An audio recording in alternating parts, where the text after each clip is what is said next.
বাংলাদেশ বেতার রাজশাহী। এখন শুনবেন বাংলা স্থানীয় সংবাদ।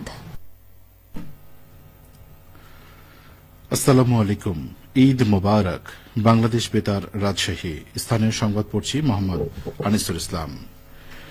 ধর্মীয় ভাবগাম্ভীর্য ও উৎসবমুখর পরিবেশে উদযাপিত হচ্ছে মুসলমানদের অন্যতম প্রধান ধর্মীয় উৎসব পবিত্র ঈদ উল আজহা। ত্যাগ ও আত্মসমর্পণের মহিমায় প্রতি বছরের মতো এবারও ঈদ উল আজহা উদযাপন করছে দেশবাসী। পবিত্র ঈদ উল আজহা উপলক্ষে রাষ্ট্রপতি মোহাম্মদ শাহাবুদ্দিন ও প্রধানমন্ত্রী তারেক রহমান পৃথক বাণীতে দেশবাসীকে শুভেচ্ছা জানিয়েছেন। এছাড়া বিএনপি, জামাত ইসলামী সহ বিভিন্ন রাজনৈতিক দলের নেতারাও ঈদ শুভেচ্ছা জানিয়েছেন।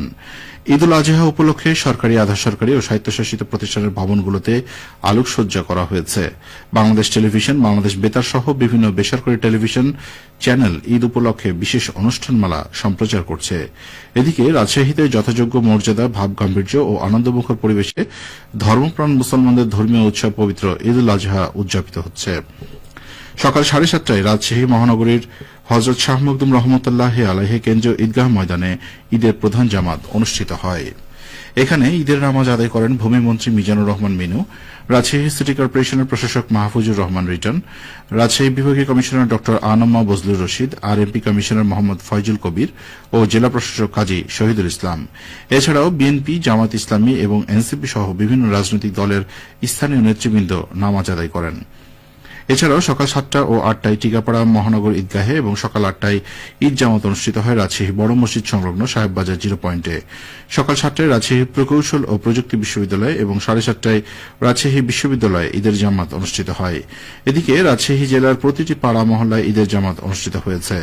জামাতে মুসলিম সম্প্রদায়ের মুসল্লিরা অংশ নেয়। এদিকে পবিত্র ঈদ উল আজহা উপলক্ষে আজ সুবিধামতো সময়ে হাসপাতাল, কারাগার, এতিমখানা, শিশু কেন্দ্র, শিশু পরিবার, শিশুপল্লী, শিশু সদন, ছোট মনি নিবাস, শিশু বিকাশ কেন্দ্র, সেফ হোম এবং অনুরূপ প্রতিষ্ঠানসমূহে সংশ্লিষ্ট কর্তৃপক্ষ উন্নতমানের খাবার পরিবেশন করছে।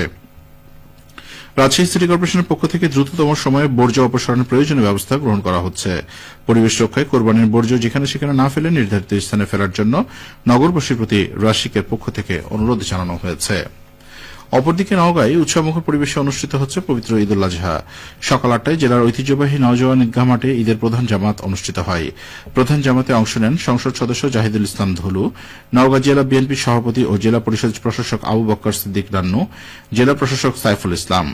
নামাজ শেষে দেশ, জাতি ও সমগ্র মুসলিম উম্মার শান্তি, সুখ ও সমৃদ্ধি কামনা করে বিশেষ মোনাজাত করা হয়। একই সঙ্গে বিশ্বের নির্যাতিত মুসলমানদের জন্য দোয়া করা হয়। এদিকে নাটোরে ঈদ উল আজহার প্রধান জামাত আজ সকাল 6:45টায় কেন্দ্রীয় ঈদগাহ ময়দানে অনুষ্ঠিত হয়েছে।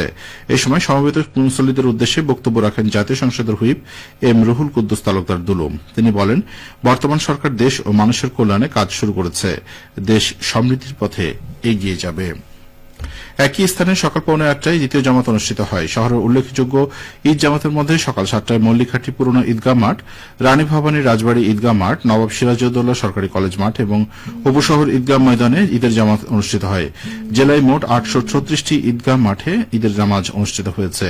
সিরাজগঞ্জ কেন্দ্রীয় খান সাহেবের ঈদগাহে ঈদ উল আজহার নামাজ অনুষ্ঠিত হয়েছে। আজ সকাল 7:30টায় প্রথম জামাত অনুষ্ঠিত হয়। দ্বিতীয় জামাত অনুষ্ঠিত হয় 8:30টায়। কেন্দ্রীয় ঈদগাহে ঈদ উল আজহার নামাজ আদায় করেন সিরাজগঞ্জ 2 সদর কামারখন্দ আসনের সংসদ সদস্য, বিদ্যুৎ, জ্বালানি ও খনিজ সম্পদ মন্ত্রী ইকবাল হাসান মাহমুদ টুকু। নামাজ পূর্ব সংক্ষিপ্ত বক্তব্যে তিনি সকলকে ঈদ উল আজহার শুভেচ্ছা জানিয়ে ব্যক্তি, সমাজ ও জাতীয় জীবনকে ত্যাগের মহিমায় মহিমান্বিত করার আহ্বান জানান।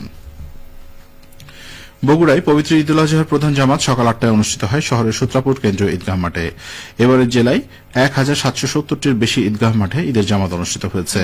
শহরের বিভিন্ন এলাকায়ও পৃথক সময়ে ঈদের জামাত অনুষ্ঠিত হয়।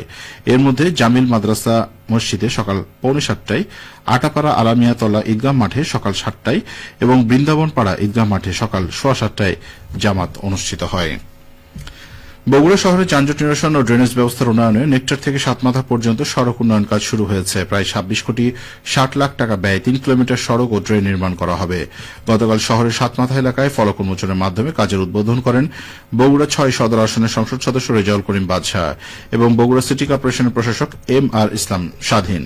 সংশ্লিষ্ট সূত্রে জানা গেছে, প্রকল্পের আওতায় নেকটার থেকে সাতমাথা পর্যন্ত 3 কিলোমিটার আরসিসি ও বিটুমিনাস কার্পেটিং সড়ক নির্মাণ করা হবে। পাশাপাশি আধুনিক আরসিসি ড্রেনও নির্মাণ করা হবে। সবশেষে আবহাওয়া। আজ দুপুর 12টায় রাজশাহীতে তাপমাত্রা ছিল 31 ডিগ্রি সেলসিয়াস। এই সময় বাতাসে আপেক্ষিক আর্দ্রতার পরিমাণ ছিল 70%। রাজশাহী ও পার্শ্ববর্তী এলাকায় আজ সূর্যাস্ত সন্ধ্যা 6টা 47 মিনিটে। সংবাদ শেষ হল। আমাদের পরবর্তী সংবাদ দুপুর 2টা 5 মিনিটে।